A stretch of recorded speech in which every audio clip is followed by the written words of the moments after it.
চুপ করবো মানে? সভাপতি ছাগল কুরবানি করে টাকা দেয়নি, তাও ইমাম সাহেবের ছাগল? এই তুই এক্ষুনি যা, ওর যেখানে পাবি কান ধরে নিয়ে আসবি, ওর পা যেন মাটিতে না পড়ে। এই মাস্তান হয়েছিস নাকি?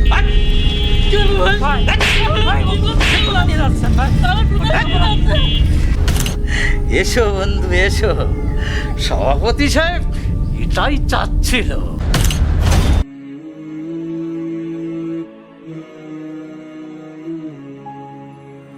ভোমরা ইসলামী একাডেমি।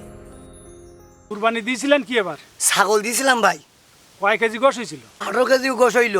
আলহামদুলিল্লাহ। আসসালামু আলাইকুম। ওয়ালাইকুম আসসালাম ওয়া রাহমাতুল্লাহি ওয়া আপনারা বারাকাতুহু। কিছু শুনেছেন? কই না তো। সভাপতি হুজুরি ছাগল নিয়ে কুরবানি করে টাকা তো দেয়নি, আরো হুজুরকে হুমকি দামকি দিয়ে বাড়ি থেকে বের করে দিয়েছে। সভাপতি এইরকম একটা কাজ করবে না? আব্দুর রাজ্জাকের কথা আমার বিশ্বাস হয়নি। রাশিদুল, তুই যাই বলিস না কেন, এই ঘটনাটা আমার সত্য বলি মনে হচ্ছে। চল হুজুরের কাছে যাই, জেনি বুঝি দেখি।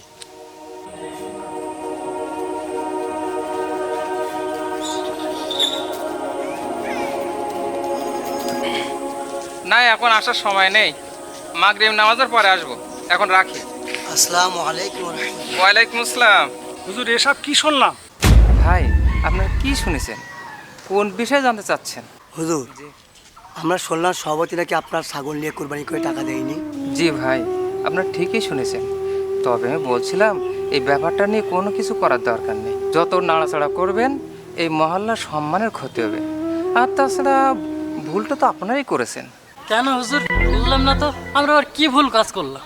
আপনারা শুধু মসজিদের উন্নয়নের বিষয়টা ভেবেছেন, আপনারা কখনো কি ভেবেছেন মহল্লার মানুষের কথা? কিভাবে মহল্লার মানুষ জাহান্নাম থেকে মুক্তি পায়, কিভাবে মহল্লার মানুষ জান্নাতের মেহমান হতে পারে, এই বিষয়ে কখন কি ভেবেছেন? কি হবে মসজিদের এমন উন্নয়ন করে হক কথা বলার কারণে যদি ইমাম সাহেবের ছাগল চলে যায়? শোনেন, এ বিষয়ে আমার আর কিছুই বলার নেই, আপনাদের যেটা ভালো লাগে আপনারা সেটাই করুন। আমি এখন আসি।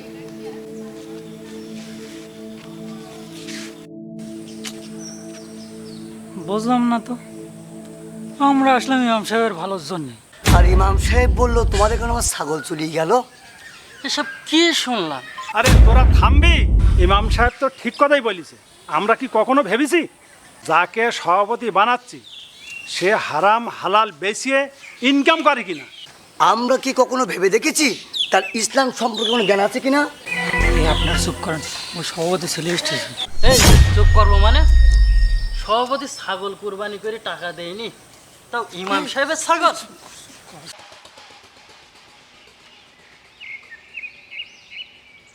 আব্বু তুমি কখন এসেছো?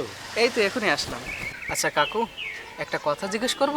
হ্যাঁ, একটা কেন, তুমি যত প্রশ্ন করবে আমি সব প্রশ্নের উত্তর দেব।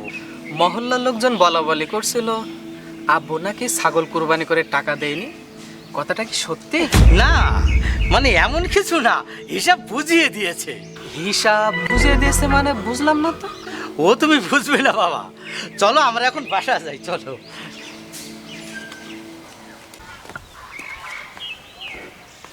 সভাপতি সাহেব, সর্বনাশ হয়ে গেছে। সর্বনাশ? কি হয়েছে? আরে কি হয়েছে বলবি তো? আরে ওই যে কুরবানির ঘটনাটা, হ্যাঁ। মহল্লার লোকজন আপনার ছেলের সঙ্গে সব বলে দিয়েছে, এখন কি হবে? আরে আমাদের মান সম্মান থাকবে? বলছিস তুই? কি বলছিস তুই? আমার ছেলের সাথে বলেছি? এত বড় সংস্কার! ওই যে আব্দুর রাজাক আছে না, ওই তো সবচেয়ে বেশি বাড়াবাড়ি করে। তুই ঠিক কথা বলছিস?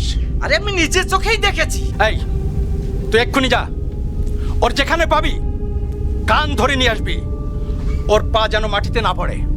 যা। যাচ্ছি সভাপতি সাহেব।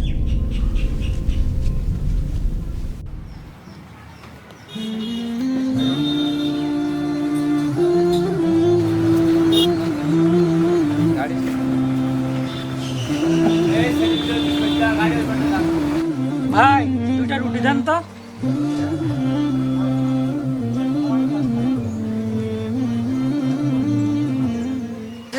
আমার জমিটা একটু চাষবাস করবো, তাহলে তো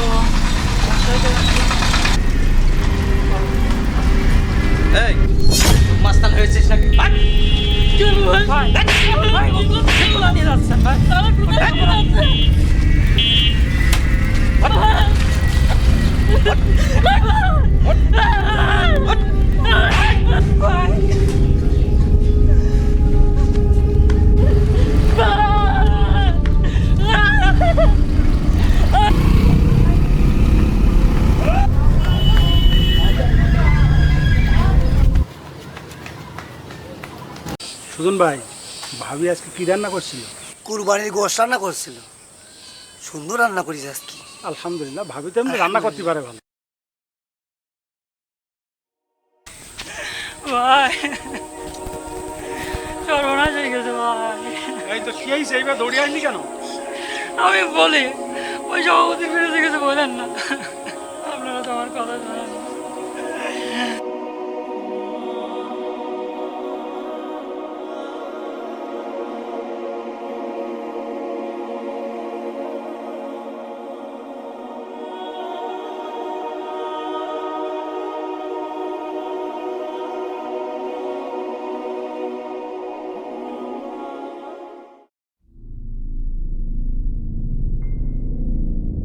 সামান্য একজন চাষা হয়ে আমার বিরুদ্ধে কথা বলো? ঘুঘু দেখেছো, ফাঁদ দেখোনি কখনো?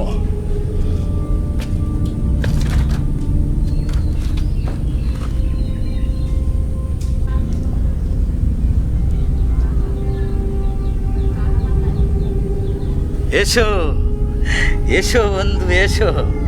সভাপতি সাহেব এটাই চাচ্ছিল। কান ধরলে মাথাটা সুসুর করে চলে আসে।